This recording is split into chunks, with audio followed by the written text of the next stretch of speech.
Good evening, Xerath, and welcome to episode 160 of the World of Goldcraft. As usual, I'm your host, the Lazy Goldmaker of thelazygoldmaker.com. Welcome back to the show, and for the second week in a row, I'm recording live, so that's very nice. So if you haven't already, you can check it out at twitch.tv/lazygoldmaker, and I'm going to keep recording on Thursday evenings now, so that's very nice. Just come join us and chat. That's Thursday evenings EU time, usually from about 20 Central European time is when I start, and then I stream for a couple hours. So what are we going to talk about today? Well, today I'm going to talk a little bit about what I've called 9.2, a framework for preparing for a patch. Because I've barely started on my preparations for 9.2. Now, we don't know everything yet. Which means that we don't have the optimal approach. We don't know that yet. But we have some ideas that we can start considering. We have some like early analysis that we can do and some ideas that we can approach, and then we're going to refine them. So there are some details we're missing, but some of the broad strokes that are the most important ones are already known. Now, obviously, the main thing you can do to prepare for a patch is buying something that is likely to increase in value, and of course, selling stuff that's likely to decrease in value. But we're not really going to focus on that today because I don't care about that. I'm just trying to sell everything I have already as fast as I can because that's how I turn it into gold. So the point here, if you can buy anything that's gonna increase in value, then obviously you'll make a lot of money, or you'll save a lot of money when you're crafting with those items in the next patch. And we've seen a lot of examples of this really paying off in Shadowlands. Obviously the Mage Tower, very recent example. If you bought a bunch of the materials needed for crafted goods from old expansions, or even finished crafting the potions and consumables that are used, you'd be making a ton of money. If we go a little bit further back, you have the Korthite crystals and 9.1.5. Suddenly, when we had free reign of soul cinders, well, what happened? Korthite crystals went from 100-ish gold, 120 on my realm, up to 700. They're now down to like 500. So they're still really expensive. So this has happened multiple times in the past, where you've been able to make a lot of money if you could identify these trends. And the first thing we need to start thinking about then to figure out what items this might be for 9.2 is what are the items that players are going to want in 9.2? What items are they going to want or need then? And in Shadowlands so far, the absolute dominant market has been legendaries. And based on what we know from 9.2, legendaries are going to be the dominant user of materials. They're going to be the dominant gold making market in 9.2 is my expectation. They're not the only thing coming though, but they are the most important one. The only other notable addition in 9.2 in terms of finished items, we're thinking finished items only right now, is the new Crafter's Mark of the First One's gear. That's going to be really good early on for anything that's even a mythic level raider. They're going to want one of those as soon as they can get it, because it's a significant upgrade over Mythic Sanctum of Domination gear. So they'll be very popular. As far as I know, we are not getting any new consumable recipes, which we've typically gotten in the past in the patch where we get new materials. We are getting a bunch of new materials, at least one each for all of the major material types like cloth, leather, or herbs. Is there anything I'm missing? Maybe some meat. But we're not getting any new consumables, which is what we've had in Legion and BFA. We got new consumables with the new materials, most notably in BFA. But we know what people are going to focus on is then going to be the new rank 7 legendaries and the new Crafter's Mark of the First One's items. So then the next step to figure out if there are any materials we can stock up on is to figure out what materials are needed for these markets. Now we do know that players can equip 2 legendaries, but we also know that we get the free Covenant swapping belt legendary from just doing Xerath Mortis. So that means that probably players will only need 1 legendary from crafters for their main set. But then what we also know is that with Covenant swapping and what happened with 9.1.5, what did we see? We saw that players were willing to pay quite large sums for multiple rank 6 legendaries. I think people are going to want to be able to swap around Covenant and Specs in 9.2, because that's honestly one of the better editions of 9.1.5 for many classes. And that means that most players are going to want to have multiple rank 7 legendaries as soon as they can. At least 2 to 3, like at least one single target, one multi-target is very, very normal to have. If you're a PvPer, maybe you'll have some for your off-spec. And that's going to be the basis. I'm expecting most people to buy between 2 and 5 rank 7 legendaries as soon as they can. And obviously exactly when demand comes in is going to be very important to know. Not something, as far as I know, that's known yet. Exactly how crafting rank 7 legendaries is time gated, at least I haven't seen it. I have not read every news piece on the PTR or tested stuff myself. But this isn't important for figuring out what items to buy. This is more important for figuring out when you want to have your huge stockpile ready to sell on the market in terms of rank 7 legendaries. That is going to be whenever people can turn those base items into a new legendary, and exactly how that works is going to be important. Particularly, let's say if they can craft multiple rank 7 legendaries at the same time and it unlocks after a specific time gate, say 1 week after the patch launches or whatever, then you're going to see an absolutely incredible demand boost when that happens, and then demand is going to taper off slowly. Whereas if it's tied to specific, like, okay, you can get 1 in week 1 and then you can get your 2nd in week 3, then you're going to see these like up and down. It's going to be up and down a little bit. But as I said, we're just focusing on how 9.2 is going to affect material prices, not exactly how legendary prices might look for the first week or first couple of weeks of 9.2. We know they're going to be expensive. Now, if we're looking at the rank 7 legendaries, they work exactly the same as rank 6 legendaries work. To craft them, you take a rank 4 legendary, you apply the new optional reagent, and you get a rank 7 legendary. So the total material cost, that's the materials for a rank 4 legendary and the materials for the new vestige. The new vestiges typically has about the same cost in terms of old world materials as the 9.1 vestige had. And then in addition to that, they require materials from the new zone. The new Koithite crystal equivalent, which is Progenitor Essentia, requires 2 of them the last time I checked. As far as I know, we don't know how fast you can get them or anything like that. They're going to be expensive for sure. Probably they're going to be sort of time gated. I'm going to guess that they will be produced in roughly the same way that Koithite crystals are. And then the rate is going to decide how expensive they're going to be, but they're going to be expensive early on and then trend downwards in price, just like Koithite crystals. And they're going to require new materials. So that means that the major cost of the vestige is going to be related to the cost of materials from the new zone, and that's going to be the bottleneck for crafting vestiges for sure. And generally speaking, the vestiges don't require too much in terms of old world materials, so they're not going to be the driver for old world materials. The most important thing is going to be the base rank 4 legendary, because these do require quite a decent chunk of materials from 9.0 essentially, and the initial Shadowlands zones. So that's not insignificant at all. And in general, we should be looking to what happened in 9.1 to materials like heavy calcite, shadow gas ingots, all of the zone specific ores, lithium, essences, all of that jazz. We'll have to take a look at what happened on 9.1, but we can't look exactly at 9.1. I think the prices are going to fall a little bit before we get there, but then we are going to see some price increases on a lot of these, I expect. But there are going to be differences, because we're not going to be using the same legendary slots in 9.2. Based on how the gearing system is looking right now, I think very few people are going to use capes or rings.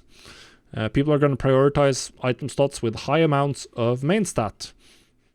And you are now free to pick head, chest, and legs. You can pick any of these, because you can mention, as long as you just pick one of those slots, you can still get your 4-set bonus. So that means that people who wanted to craft a legendary power on a head or chest but couldn't due to Sanctum of Domination shard gems, they can now do so. And they will. They're we saw that in 9.1. People are going to flock to whatever is optimal, even if it's just by a very small margin. So I expect sale rate of the various slots to change rapidly, and one of those effects, I think that essences are not going to see the same amount of demand in 9.2, or the same demand bump as it saw in 9.1. But complicating this even further, we have the supply issues. Now, this is where my lack of PTR knowledge is going to hurt me a little bit, because I haven't had the time to check it out.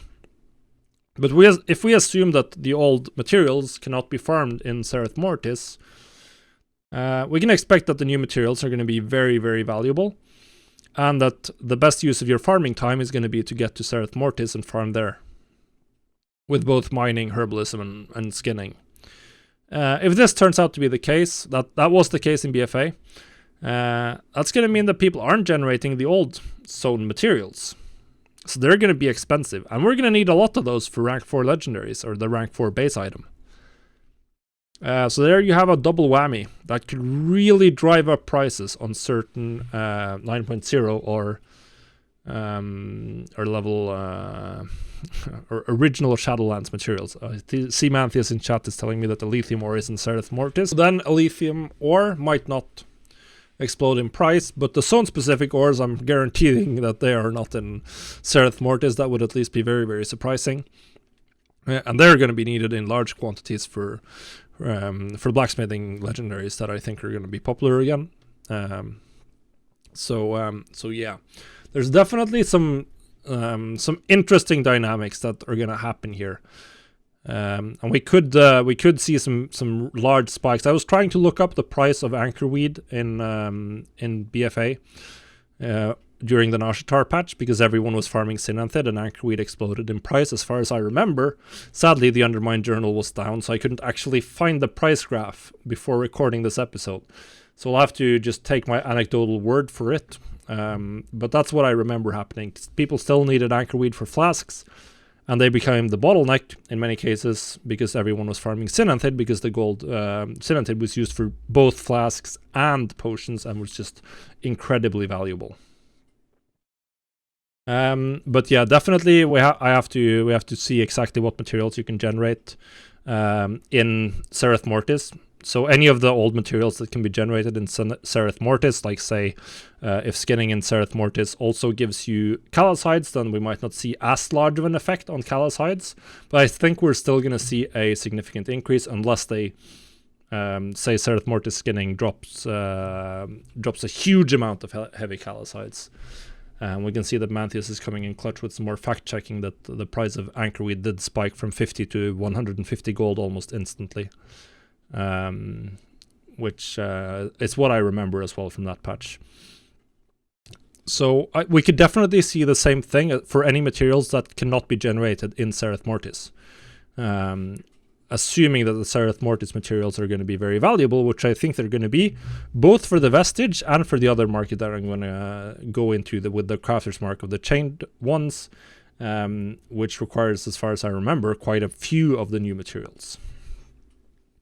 So yeah, I think callosides is definitely one of the major materials that could see some very large price increases or some significant price increases if it can't be generated in Xerath Mortis. That has generally been one of the biggest bottleneck materials, and since I expect supply demand to change back I expect the demand to change back from rings and capes and the slots that people were choosing only because they were the best ones for the Shard of Domination system, and not the best ones if you are not bound by having to have 5 Shard of Domination slots covered at all times. Which means that I expect that leatherworking legendaries will sell more of those in 9.2 than we did in 9.1, and less capes and rings and necklaces. Now, I had the next title here, which is how much do you need, and a subtitle. And because the next point is then how much can you buy without overstocking? What's the safe amount to buy? So let's benchmark this by taking a look at legendaries, and we're going to look at leatherworking. So as I said, some players will want 4 or 5 legendaries rank 7 relatively fast. Some players might just want 1. I'm going to say that for this back of the napkin math example, we're going to assume that people buy 2 rank 7 legendaries relatively quickly. So I took a look at my realm, which is Draenor EU, very high pop realm.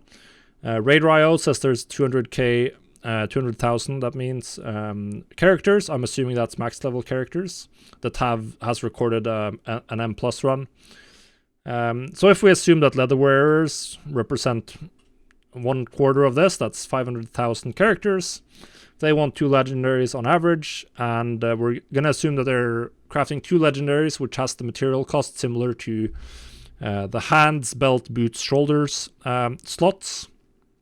Then those players would need 4.5 million heavy callus hides in 9.2. That's a lot of heavy callus hides, and that's most likely underestimating it a little bit, because I'm not including the people who use mail. And we also know that leather classes are extremely popular. So I would not be surprised if leather wearers make up significantly more than 25% of characters. So I would not be surprised if we'd see higher sales than that. And obviously as the patch goes a little bit further, I think more people are going to buy more legendaries as well. Either way, 4.5 million heavy callus hides, that's 22,500 slots worth of hides. Since the end of my journal is down, I couldn't check exactly like how much heavy callus hides is available on the auction house. But either way, for all practical purposes, I think it's very, very hard to overstock. Now, I'm probably going to do a more thorough analysis on this a little bit down the line. And to focus on things like what is going to be the actual bottleneck by looking at the quantity available on desolate leather, heavy callus hides, the other materials that are needed, and how much of this is used per craft, and then you can get an idea of like which item is actually going to be the bottleneck. If you bought out everything on the auction house and turned it all into legendaries, what material would you run out of first is essentially the question you'd try to answer. But I'm planning to do that in a more visual medium than this podcast, which I try to keep voice only. So stay tuned for that. Not sure if it's going to be a video or a blog post, maybe both. Yeah, ultimately, I think that a lot of materials are going to spike up. How much they spike up, I don't know. We'll have to see. I don't have the full information on 9.2 to really make that call yet. But overall, I expect some price spikes, and I expect that if you're planning to do legendaries in 9.2, you're going to want to start stacking up on materials right about now. Material prices probably going to fall a little bit more, but I'm going to start. I've started my restocking. I've started investing. So yeah, and as long as you can use it for legendaries, if you can do that, then I think you're fairly safe. If you're stuck, if you have to sell them, I think you're still most likely going to be safe, but it's a little bit more risky. Now, Crafter's Marks pretty much just reinforce this effect, but it's more short term. I think a lot of people are going to want the Crafter's Mark item level 262 craft as soon as possible, but they're going to have a much larger portion of their effective cost come from the new Crafter's Marks, which require a lot of new materials and not so many old world materials. So I don't think they're going to heavily impact, compared to legendaries, I don't think they're going to impact in any significant way the cost of materials, but they are going to be another way to draw out and drain a little bit of the old materials as well. And they are going to sell really, really well as soon as they're available. They sold extremely well in 9.1. Anyone who got the Crafter's Mark of the Chained Isle first, they were happy. They were very happy. So yeah, there's also the case that they are actually unique equipped, so there's very little reason to buy more than one. Whereas for legendaries, even though legendaries obviously also are unique equipped, you want different legendaries for different situations.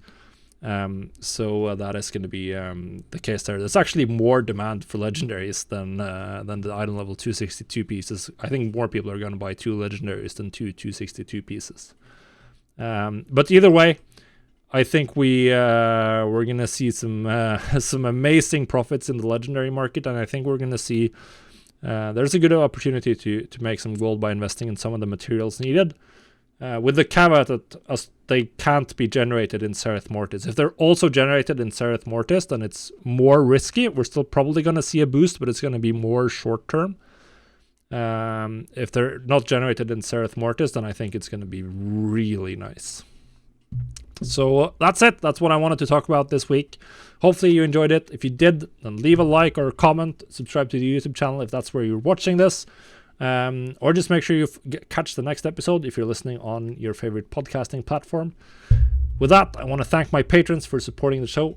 I do really, really appreciate it. If you want to join us, that's at patreon.com/thelazygoldmaker. Have a profitable week. We'll see you on the next one. Goodbye.